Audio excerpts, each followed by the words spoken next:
Hey guys, welcome to the Rachel Cruze Show.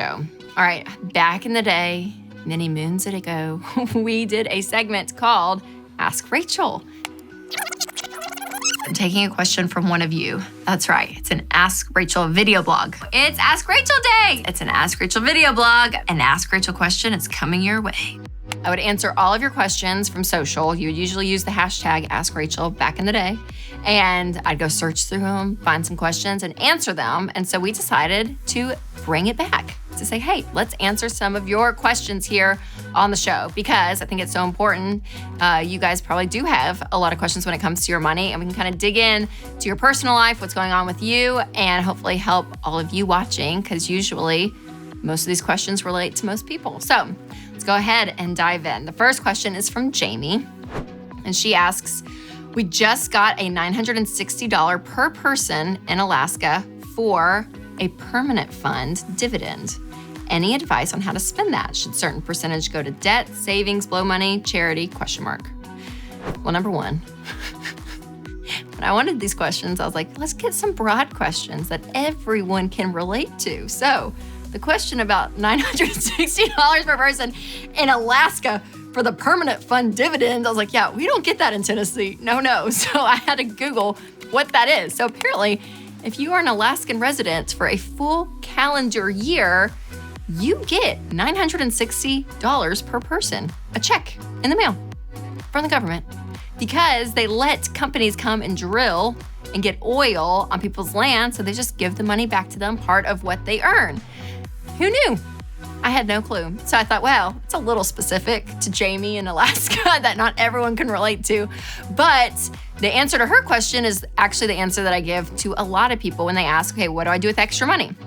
Hey, I got a big commission check, or I got a yearly bonus, or wow, I just found some money and I don't know what to do with it, right? Like people get extra money places and you're like, okay, what do I do with that extra money? The answer is very simple. Start with the baby steps. So she asked, okay, do I just kind of like spread it out? Do we like have fun with some? Do we save some? Do we pay off debt with some? No.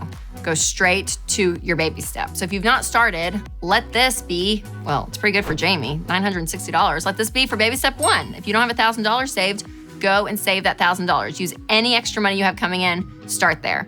Then once you have that, then move on to baby step 2, which is paying off all of your debt.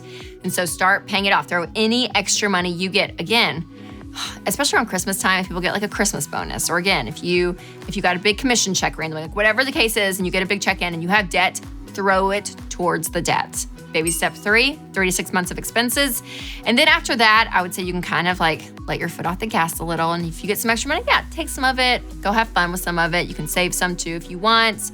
Throw it towards retirement, throw it towards the house, or you can spend it. At that point, it's really kind of up to your discretion when you're on baby steps 4 through 7. But especially all of you on baby steps 1 through 3, any extra money that you have, even if it's from the permanent fund dividend in Alaska, throw it towards the baby steps and to make that progress quickly. So Jamie, I hope that answers your question, and all of you out there that get extra money. All right, so the next question is from Lisa. And she asks, what are the signs that your job is or is not stable so you can determine if saving, going into storm mode, or paying down or off debt is the wiser choice? For example, we thought my position and job was stable since they hadn't laid anyone off in the previous 5 years. And then within 6 months of this year, there's been 2 layoffs. And they let people go who've been there for 15 years of service with the company.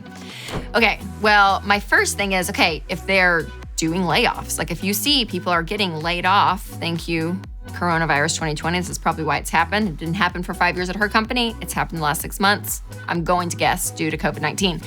So if that's the case, if people are getting laid off around you, then yeah, I would say, hey, let me just think about my department, my position specifically. Say you're in accounting, probably a good time that like, oh yeah, you're probably gonna stick around. Like that's probably an essential type of position within your business. If you are doing sales and what you are selling is not being sold anymore, then yeah, you're probably like, okay, yep, this job's probably not gonna last much longer. So again, I would look company-wide to say, okay, are there layoffs going on? you may be in a position where no, there are no layoffs in the entire company happening, then you're probably good. And I would continue to pay off your debt. If layoffs start occurring or you start hearing talk from leadership that layoffs are going to occur, again, I would say, okay, let me think about my position in the company and where I'm at. And then talk to people, communicate. Some businesses are better at this than others, I would say. But if you can go to your leader and just say, hey, listen, here's the deal. Like, I need to know, like, what do you think is gonna be happening? And if there is any hesitation, if there is like a, hey, yeah, if this keeps going the way it's going, there's a good chance in 90 days we're probably gonna do some layoffs. If there's any of that language, I would for sure pause paying off debt and start stockpiling money. But again, if you are in a business that they're not doing layoffs, or you're in a position within a company that's going to survive COVID-19 and your position probably will not be laid off, again, start paying off debt. So it is a little vague because it is going to be per person, per position, per industry, per business. I mean, there's so many factors that go in, but communicate and ask. I think that that's probably the best way to get your answer. And I would also say, you could be on the safe side. Like if there are layoffs going on and you think, okay, I think I'm fine, but I'm not sure, well, just pause for 30 days, let that snowball pile up some money. And if you're still feeling good, then take some of that and start paying off debt. Like this is a very strange time we're all living in. So take it with stride.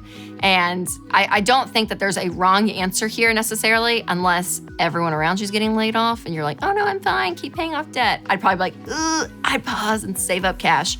Or if you're a FedEx driver and you're like, I'm gonna just pause everything because I'm freaked out. No, you're probably fine. Keep paying off debt. So again, communicate as much as possible with your employer and those you work with to kind of figure out what's going on in the situation. All right, number 3, Rebecca, she left her question through voicemail and she said that her husband and her have been doing Dave-ish for several years and doing the baby steps out of order. They have their $1,000 emergency fund and are on baby step 2, but they are also contributing to college. And then she asked for affirmation that she should be working the baby steps in that order. Okay, Rebecca, I would say to you that you're probably rather common. I've heard a lot of people talk about it. It's kind of been a joke with us of like, yeah, people are Ramsey-ish. Like, oh yeah, I'm kind of doing it, but I'm also kind of doing this on the side over here. And listen, here's the deal. It's a proven plan, okay? Like it's helped millions of people. You really can't argue with it. You may not like it, you may not agree with it, but you can't argue that it doesn't work. Like it works, okay? So working the plan is going to help you. That's the bottom line. So it depends on the intensity that you wanna work the plan. If you're kind of like, I'm okay, just kind of like sort of being successful a little bit at a time, do your thing, do how the spirit leads. But if you're like, oh no, like I wanna get in control of my money, I wanna build wealth, I wanna get out of debt, like I wanna do some stuff, then do the plan. It's all you have to do, okay? And again, the plan is the baby step. So get that $1,000, pay off debt, get you a fully funded emergency fund, and then invest 15% of your income into retirement, pay for kids' college, pay off the house early. Then baby step 7, the last one is build wealth and give a bunch of it away. And that's it. And there's a reason for each step, okay? It's not like when dad created it 20 years ago, he's like, okay, I'm just gonna pull out a number. Whoa, $1,000 emergency fund, we'll put that at 1. What's next? Pay off debt 2. No, okay, it's methodical, it's been thought through, it's been proven, because especially on baby steps 1 through 3 specifically, the more focused you are and the more intensely focused you are, the faster you're gonna make that progress. So if you're trying to do 18 different things, if you're trying to like pay off a credit card debt here, you're gonna put some money in kids' college, some in retirement too, put a little in savings in the bank, you're kind of all over the place, you're not gonna see the progress that you wanna see. But when you focus and you're actually pay attention to one thing at a time, that's where progress is made. And that's where you see, oh wow, okay, this is actually working. And I see this a lot, honestly, on baby step 2 with gazelle intensity when we talk about paying off debt. Some people are like, yeah, I'll kind of like take a vacation here or there. We'll still like do some things. But those people that get out of debt in a crazy amount of time with a crazy debt level, with not even a big income, everyone's like, how did they do it? Because they sacrifice. The deeper you sacrifice, the faster you're gonna get those results. And the same is the Ramsey-ish thing. If you just do the steps, you guys, I promise it's going to work. And just give it a few years and do it. And if you absolutely hate it, if you get to the end, you're like, man, we're out of debt.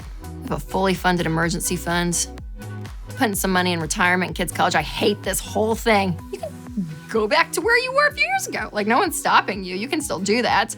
So I guarantee the plan works. And I would go right down baby steps 1 through 7 because they're there for a reason. But thank you so much, Rebecca, for asking your question, because I think a lot of people do have that question.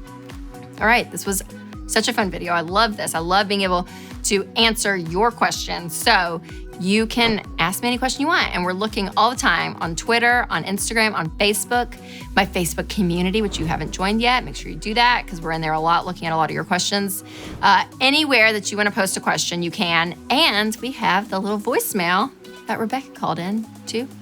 So the voicemail number, you ready? Pen and paper's out. 844-944-1075. So you can call, leave a message. You can hear your beautiful voice here on the video, and I'll answer your question via the voicemail as well. So again, this is a great time just to dig into where you guys are, answer your questions, and help all of you watching.